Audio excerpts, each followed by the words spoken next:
So who in the Democratic Party is going to rise and meet the moment right now and push back with what's about to come? It's Governor Gavin Newsom of California. He just released a statement. I want to read it to you right now. It was very powerful.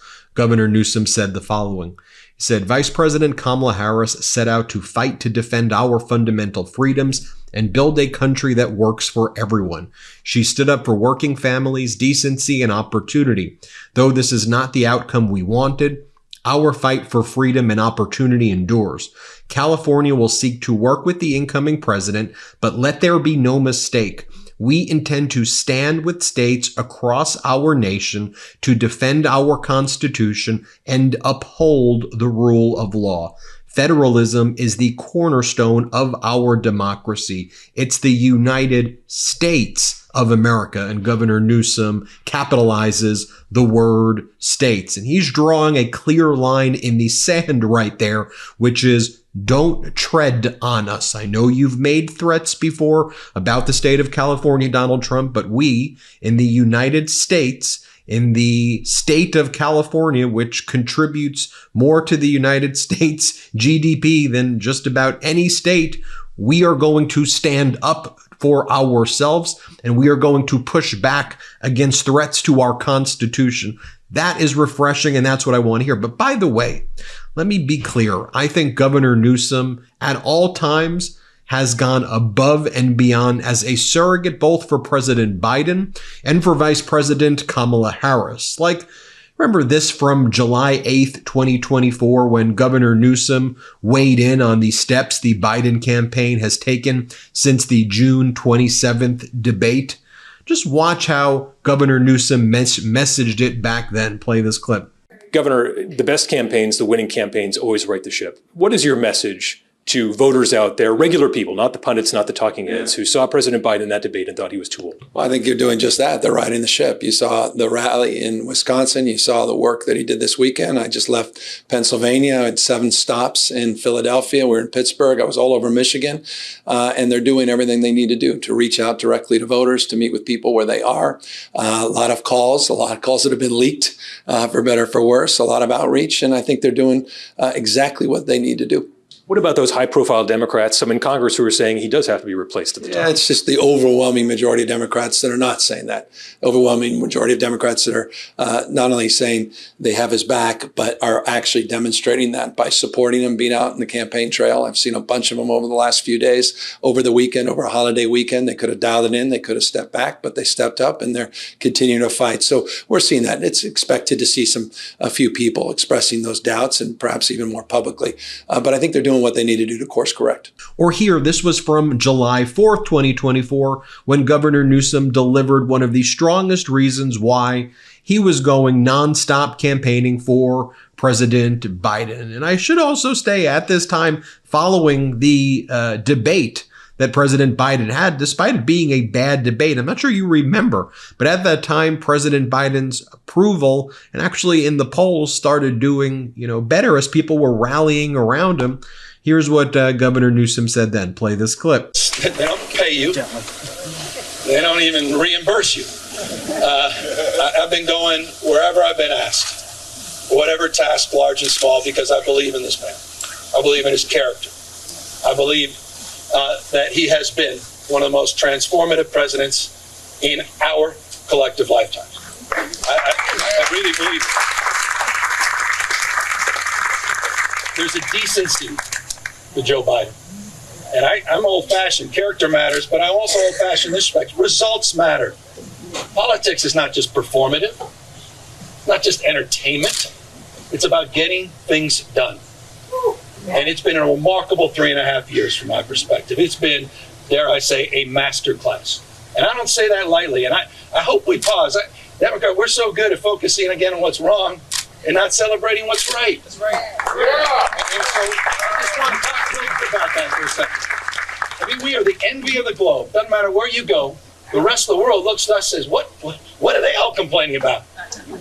Look at this economy. 40 straight months with unemployment at or below 4%. Best in our lifetime. Lowest unemployment for women in our lifetime. Lowest unemployment for blacks in our lifetime. Lowest unemployment for Hispanics in our lifetime. The lowest uninsured rate in our lifetime. One of the lowest poverty rate. What is it about this, Democrats, that we can't be proud of? So you fast forward, and then Governor Newsom becomes a staunch surrogate for Vice President Kamala Harris. And look, I'm from California, so some, inside baseball. Vice President Kamala Harris and Governor Newsom, were, rather competitive in California. They always got along, but, they are two of the most prolific politicians in a state like California.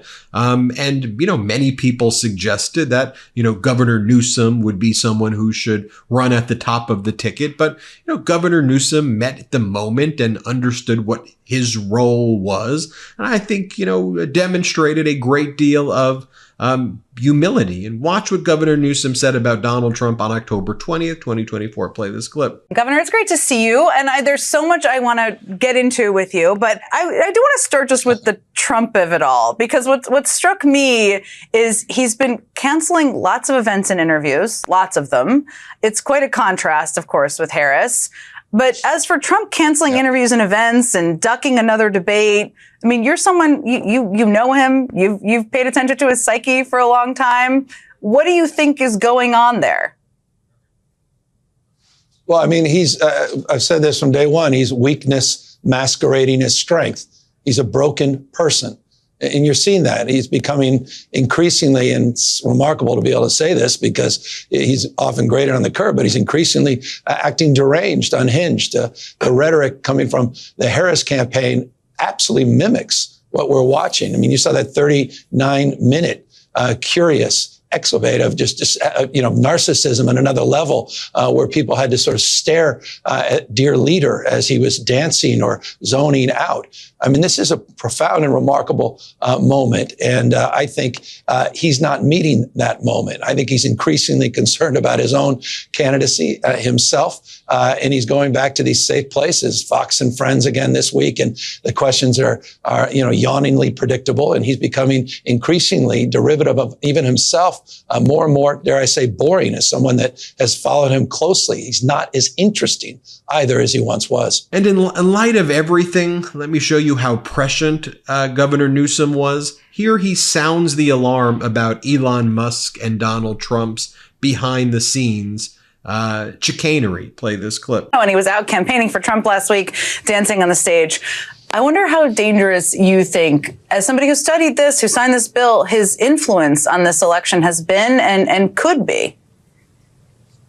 Well, it's what we know and it's what we don't know. We do know that he's contributed at least $75 million to the Trump campaign.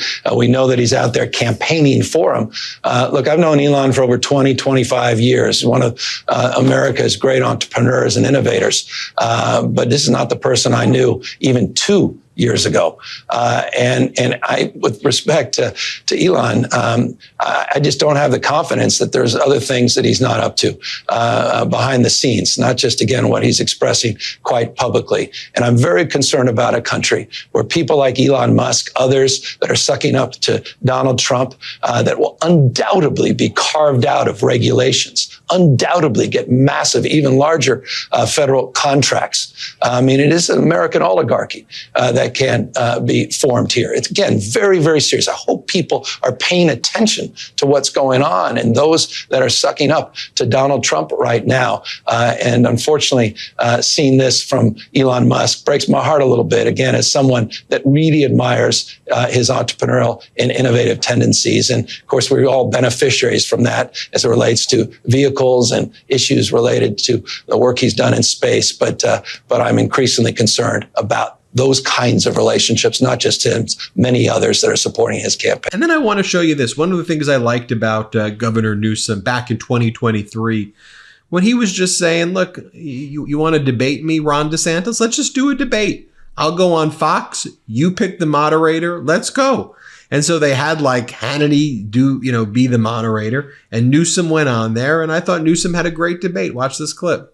3.9% unemployment, the lowest black unemployment in American history, the lowest unemployment for Hispanics in American history, the lowest unemployment for women in 70 years, the lowest black poverty rates in history. That's this administration's agenda. And by the way, as you smile and smirk over there, you should know this, the American people. Here's a guy who celebrated Bidenomics just this week, celebrating $28 million that came into your state because of the CHIPS and Science Act, one of the most significant economic plans since FDR. I'm proud of the work Biden and Harris have done. Would you like? And here, Governor Newsom, I think, does actually a great job defending Biden's economy. And this was in 2023, before we saw the economy even do better in 2024. Play this clip. Results matter. Inflation now is down to 3.2%. Wages are up to 4.4%. The economy is booming, 5.2% GDP growth in the last quarter. Those are facts you don't hear on Fox News. 14 million jobs, 10 times more than the last. Let me move on. That was the lightning round. Now, on March 31st. Now ultimately, I think I have to share this with you because we have to be clear-eyed about the threats that Governor Newsom is talking about. As Governor Newsom said back on September 13, 2024, every voter should be made aware of this. Donald Trump admitted that he will block emergency disaster funds to settle political vendettas. Today, it's California wildfires. Tomorrow, it could be hurricane funding for North Carolina or flooding assistance for homeowners. Here, play this clip. And Gavin Newsom is going to sign those papers. And if he doesn't sign those papers, we won't give him money to put out all his fires. Then on October 18, 2024, Governor Newsom wrote the following. Donald Trump said he will take away $7.9 billion in school funding from California kids if we don't do whatever he wants. This man is unhinged and unfit to be president. I'll play that clip in a moment, but I want to say this about Governor Newsom.